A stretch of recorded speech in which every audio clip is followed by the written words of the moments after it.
I'm going to talk to you guys today about the importance of adding value and always finding a way to add value. I'll talk about it a little bit from a company's perspective, which obviously is the goal of any organization, but also from a personal perspective and how you guys can look to do that in your careers and hopefully really enjoy what you do. As mentioned, I'm the Chief of Staff at CQG. A little bit about CQG for those of you that don't know who we are. We are a financial technology company. Our mission is to provide innovative solutions to the financial markets. And really in the past year or two, we've gone through a huge shift in what we mean by that, with the keywords kind of being innovative and solutions. And we've become a really value-focused organization. So Spencer mentioned that we are one of those technology providers that gives trading platforms, and that's what we did for a long time. We started in the market data space, actually out of innovation and a need to provide market data, commodities market data, and you guys are going to be part of a very small crew of people that know that CQG stands for Commodity Quotes and Graphs. When we got started back in the late 70s, our owner was working for a brokerage firm and he needed to get commodities data more efficiently, so he built his very own computer with satellite information that started to spit out a ticker of commodities data. And that's where we started, and that's where kind of innovation was in the heart of everything that we do at CQG. And so then we moved, as we've been talking about, kind of a common theme today is that technology is rapidly moving things forward. We went from floor trading to electronic trading. CQG built kind of cutting-edge front-end technology for the trading community. But over the past few years, we've come back to the table and said, okay, there's a lot of people in this space, and how do we start to provide value in a new way and redefine the value that we bring to our customers? And we truly believe that value can be defined as those benefits that you offer. And we ask a simple question at the onset of every conversation with our partners and our potentials, which is, what problem are you trying to solve? And how can we do that in a unique way that's going to have lasting impact on the bottom line for your business?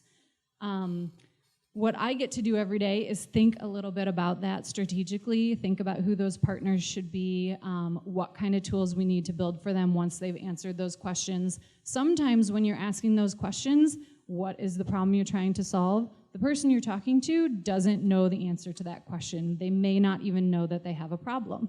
So we spend a lot of time sitting down, talking through organizational workflow, understanding their day-to-day operations, whether that be an FCM who is using front-end technology that they offer to their customers, but they also need risk management technology from a provider, and they also need stuff for their trading desk and their night desk to get market data, to place trades for customers. They also are looking for kind of portals with customer statements. I mean, there's a lot of pieces that might go into what someone's looking for, and they can't always answer the most efficient way to do that.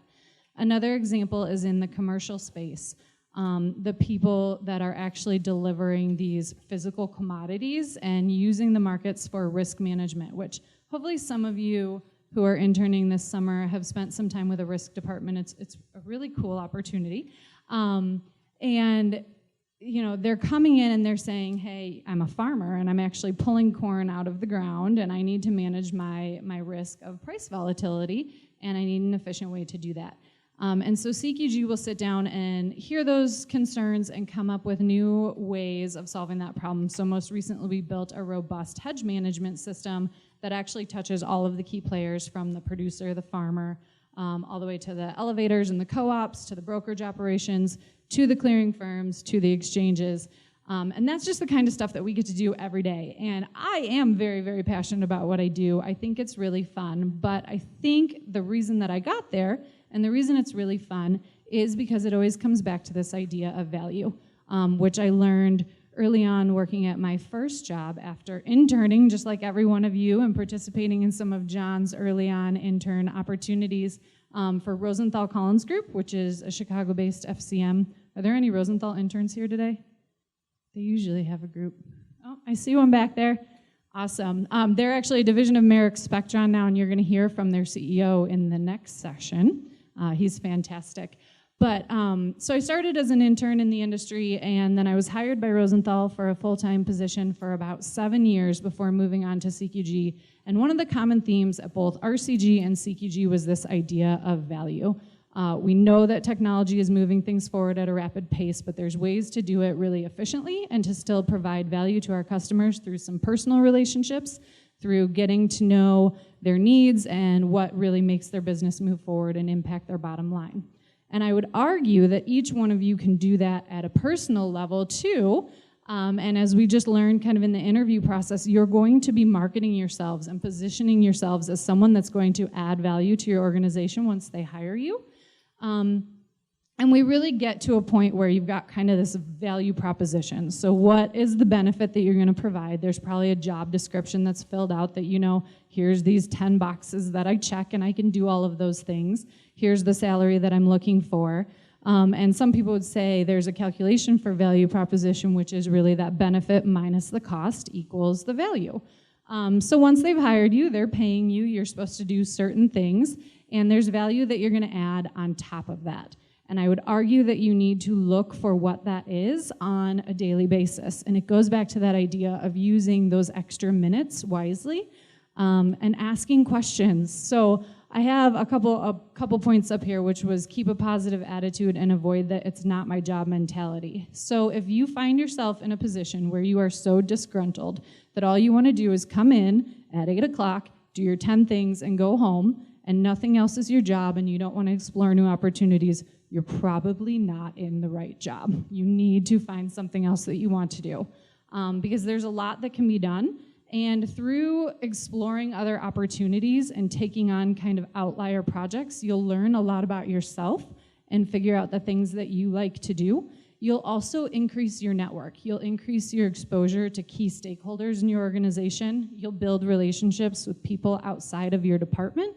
And they're going to become advocates for you, and you're going to become advocates for them.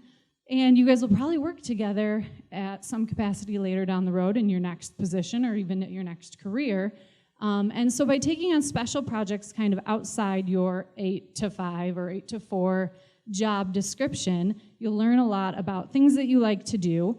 And you'll also start to figure out the ways that you can add value for your organization and selfishly have fun doing it at the same time. One of my favorite stories is from Adina Friedman, the CEO of NASDAQ, the number 2 stock exchange in the world. Not too shabby. And in an interview about how she got to be CEO of NASDAQ, she was talking about early on in her career, there was an opportunity to take on a project that nobody wanted to touch. It was some small fund that hadn't been touched in like 10 plus years, and they needed someone to kind of ramp it up and get it going again. And she said, I'll do it, no problem, I'll take it. And she took the opportunity and was very successful at it and proved her worth. She was in her 20s at the time and kind of showed what she was capable of. And she said the 2 things she learned from that experience were, 1, always, always, always take that opportunity. You're going to learn from it, and you'll have an opportunity to kind of showcase your talents outside of what people already know about you.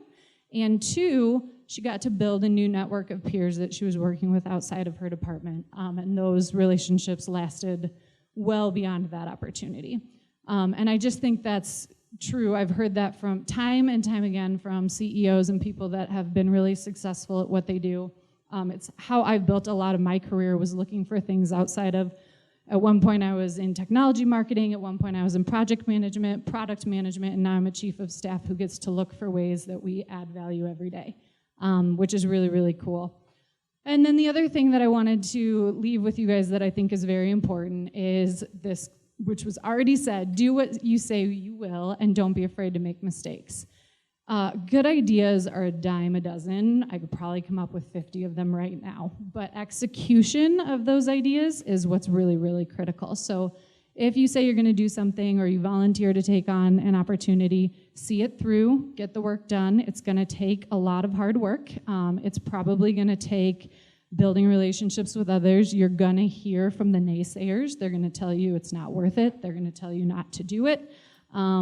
They may feel their job's at stake for some reason if you're bringing in technology efficiencies or changing the way that things have operated for a long, long time, but that doesn't mean you shouldn't do it.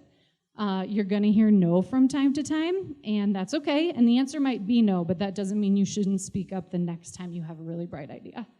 And then, of course, don't be afraid to make mistakes. So you're going to learn a lot more when you make mistakes than you are from your successes. And as you make those mistakes, you'll learn about what you want to do better next time. You might get yelled at a time or two. I still get yelled at. It happens. It's not a big deal. I had a conversation with one of my employees the other day. It's okay. It happens. But learn from that. Figure out what you did wrong. Maybe it was a communication mistake you made. Maybe it was an error. For those traders out there, maybe it was a really big deal, and that maybe isn't as okay. But don't be afraid to make mistakes. You'll learn from those. And again, just always say yes to opportunities outside of what your job description is, and be willing to learn and find what you're really, really passionate about, because this industry is really interesting. There's a lot of different facets of it, and I think there's opportunity for each one of you to find something that you love to do here. We read dozens of news sources, so you only have to read one. John Lothian News.